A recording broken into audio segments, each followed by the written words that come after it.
Hello everybody, and this is the Rabid Hedgehog, and this is kind of the unexpected review of the 2015 Harley Davidson Street 750. The reason why it's unexpected is I never expected to have a day like I did last Friday. I actually won this bike from Fort Thunder Harley Davidson that day, and picked it up on Saturday and have had a chance to take it around and kind of get to know her a little bit over the weekend, and probably got a good 5 hours of riding on it already, so kind of have an idea and a feel for it. Went ahead and used it to go to work today, so here it is, the 2015 Street. As you can see, 750 liquid cool, 60 degree V-twin, unlike the regular Sportster, 45 degree, a lot smaller too, not 883, not 1200. The engine though does pack a punch though, still producing more horsepower, 11 more horsepower actually than the Sportster does, but about on par with torque, or actually a little bit less. Doesn't make it on quite at the low end as the Sportster's engine does, but indeed does have the power there. As you can see when you walk around, it is a very compact bike. Fuel tank is roughly 3.2 gallons, I think it is, something of that nature. Comes in at a healthy 484 pounds in terms of the weight. It has a 2-in-1 exhaust system, 6-speed transmission, and the thing about the suspension on this thing is it's actually better than a Sportster with 3.5 inches of travel, so it's got about over an inch more. So there's some good things about this bike. There's also some bad things about this bike. Harley Davidson did make this bike cheaply, I'll put it that way, and they did take some cost-cutting measures. Usually they like to try to hide certain aspects of it, like the wiring harnesses and stuff like that, but as you can see right through here, they actually just kind of laid it all out there, right through there as well. So, you know, it's just kind of easy to spot that it's not exactly like the Harley Davidson. They have a cheaper handlebar control unit in that they don't have the separate light system for the right and left blinker, and it doesn't self-counsel either, so it doesn't have the sensors and stuff built into it, so a little bit on the cheaper side. This bike is more of an urban brawler kind. I'll get this thing straightened out here real quick. So it's a little bit different. Also, it doesn't have a twist cap. It's kind of got a Japanese sport bike type cap, or one of the cruisers that they've got, similar to my wife's S40 to be honest. So like I said, kind of a cheaper looking bike, but overall, I mean, it's still not a terrible looking bike or anything like that. It looks pretty clean, cafe style racer, things like that. So let's go ahead and get on her and give her a fire up, and I'll talk to you about the riding impressions of this. So as you can see, fairly light, really easy to get off the kickstand. Turn it on, and you'll watch the speedometer do its little self-check thing. Go ahead, tap it on. There's one complaint I have about this. Actually, I'll go ahead and shut that back off. As you see, it's in the off position. Still attempts to start. Strangest thing I've ever seen. Usually those bikes tend to not start or anything. So there you go. As you can tell, not your typical Harley rumble. You know, everything else is fairly standard whenever you come to look at metric bikes and things like that. You do have a more center-mounted ignition system. The neat thing about this, the fork lock's actually in it, kind of like your sport bikes would be, or your Japanese bikes. Of course, you got your low beam and high beam selector switch, turn signal, horn, little horn there, and you know, your start and stop over here. So let's go ahead and take off. Now, one thing that you will notice, this bike does not vibrate. This is quite a bit different than your average Harley. Usually you're expecting this thing to roar to life and sit there and vibrate you to death and things like that. Well, not this bike. This bike is actually rather well balanced. Oops. Got to get used to the clutch still, folks. I'm a little new to this bike. Anyway, this bike is actually rather balanced. And it's kind of amazing. It's a hard mounted engine, unlike the Sportster Evolution's rubber mount. And to tell the truth, I mean, I don't feel any vibration in the low end or anything like that. I mean, I can't say even a little, because I just don't feel it. And that's stunning. I mean, that is something that I have to say that Harley did a good job on this bike, is making sure that the actual bike does not transmit the vibrations from this engine. Of course, it's counterbalanced, so it's a lot better in terms of that. And it is liquid cooled, something I do like for city dwelling and city riding and things like that. It does still get a little bit hot when you ride it long enough. Like I said, I rode it yesterday for 4 hours straight, here and there and everywhere, actually, out in the country, in the middle of some of the smaller towns, through the city. Did everything I could yesterday to kind of get more used to it, and you know, it did start to cook the legs a little bit on the back side from the back cylinder. So, you know, you still get that Harley heat if you miss it, so but it's not as bad at all. The liquid cooled engine does have, like I said, the ability to hang in the city a little bit longer without any power sapping or anything like that. And also it does have an electric fan as well that will kick on if it gets a little bit too warm, and that way it starts cooling the engine down. The dashboard's very minimalistic. It has oil warning light, temperature warning lights. Then it has security system warning light. I can see. I don't think it's actually in use. Does not have a clock like your typical Harley does. Doesn't have a digital tachometer. Just your turn signals, your fuel, your oil light, and your temperature light, pretty much, and that's it. And of course your odometer and your 2-trip odometers. So, you know, very minimalistic. Like I said, Harley did not really go into making this an expensive bike. They wanted this to be cheap. It was very intentionally done that way, which, you know, I'm okay with. It's not a bad thing or anything like that.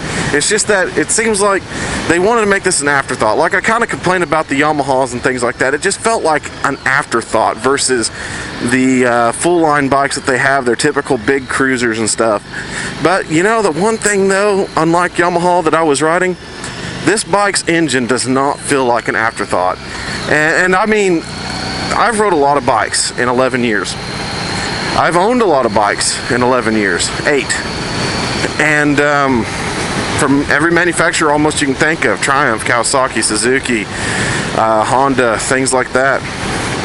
And this engine has got to be one of the most user-friendly, most balanced, and most just friendly engine you could ever have on a bike. I mean, I cannot praise this engine enough at all. I mean, it's spectacular. I mean, I rode for 4 hours. I did not get off this bike with pins and needle feelings from all the vibrations or anything. I just continued to ride and ride and ride. The seat's extremely comfortable. The engine doesn't kick you around. The engine's power is amazing. You can pour it on. The throttle response is great. The nimbleness, I mean, the chassis is one of the most stunning chassis I've ever been on a cruiser, versus even the Vulcan S. It turns tighter, turns faster. And the engine's just more crisp and more responsive than even the Vulcan S, but that's going to be your V-twin's you know, strong point, the torque and the muscle and things like that, versus the parallel twins more rev happy nature that will get you power and stuff in the higher end. So when it comes down to it, this V-twin, I mean, it has got to be one of the best engines I've ever felt. The transmission package on it is extremely good as well. It is a 6-speed transmission versus the typical 5 that Harley has on their smaller bikes like the Sportster. And I mean, without any sort of horrible affair or clunk, clunk, click, clock, you know, you get when you're shifting a Harley, this bike does not do that. This bike is smooth in every way. It is a full unit construction engine. The transmission and the engine are actually together, unlike the Sportster, which is a quasi unit, which the primary and the engine wheel is not shared or anything like that. So that's actually another good thing. This is a thoroughly modern engine. This is an engine that has a single overhead cam. This is an engine that, you know, has options that you just don't get on other Harleys. And I mean, I love this thing, the way it just turns in, the way it accelerates. I mean, like I said, the chassis and everything extremely compliant. Like I said though, my complaints though is the fit and finish of this bike. You know, I've only had it for a weekend, and the unfortunate part is I've got this squishy handle that likes to, or the squishy grip over here that came unglued and likes to spin. Granted, when I won the bike, the group, Busted Knuckles V-twin riders were out there and they rode the bike, and when they did a burnout and a wheelie on it and possibly loosened that up a little bit on the coming off that wheelie and the So, that may have been what caused that, but if it isn't, then that's a quality issue, just like kind of the rest of the fit and finish of this bike. It's just kind of lazy, I really think versus the Scout, which is in its first year, versus the Vulcan S, which is in its first year, and about the same price point, to be honest, or a little bit less, those bikes are well put together. Those bikes look like they came out of the factory ready to go, better than most any bikes I've ever seen. And this bike just kind of went, this is first year, I think we can be lazy. And that's how I feel Harley did. It's just they wanted to be lazy. And then coming up, as you can see on this braking, that's another complaint I have on this bike. This is a bike that, has very small brakes for what it can do, which I do find a little bit disappointing. The brakes on this bike are marginal, to say the best. I mean, they're both very, very spongy.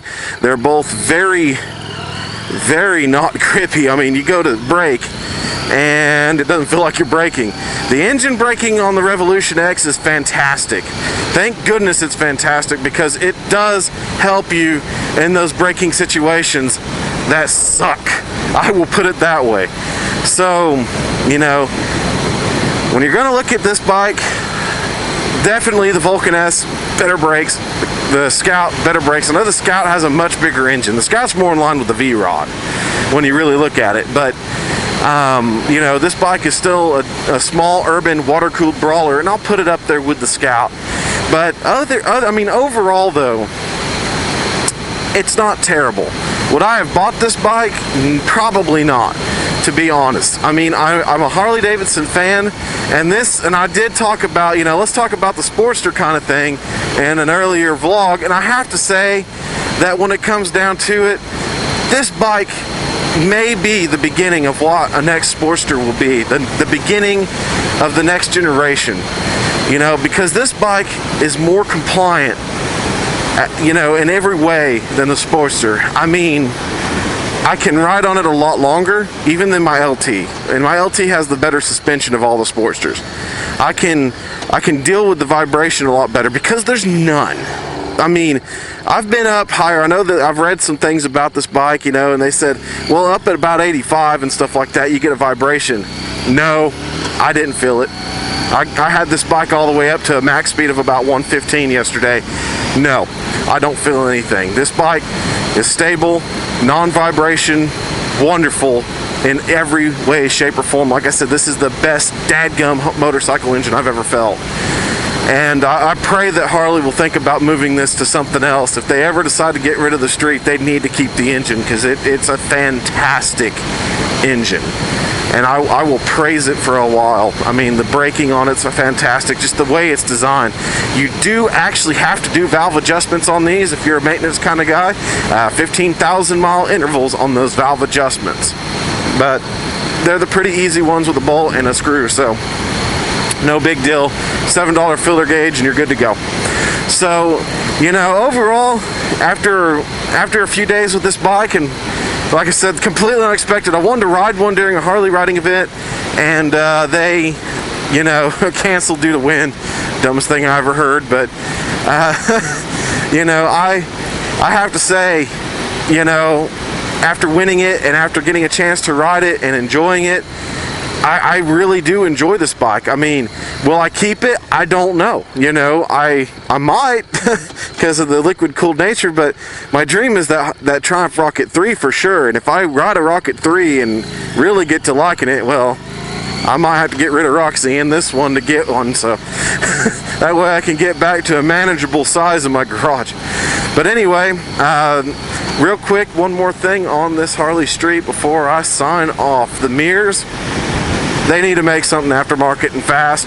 I'd like to have them flipped under like my iron was when I had that, and not touch the tank or something, because these things are absolutely worthless. You can't see anything behind you without doing that, and that sucks. All I see is shoulders, no matter how many times I've moved them. All I pretty much get's my shoulder, so I have to drop my leg or drop my arm and look back like that and things like that to see what I'm doing. So I'm not the most thrilling on the mirrors either. And the way they look, it's kind of chintzy too. But, like I said, it's Harley's cheap bike. They did one thing and one thing right, and that was definitely the engine. At any rate, this is the Rabid Hedgehog. If you have any questions or anything that you want me to do in video, please leave those in the comments below. I'll be happy to get back with you on those. Keep the shiny side up, folks. You all have a great one.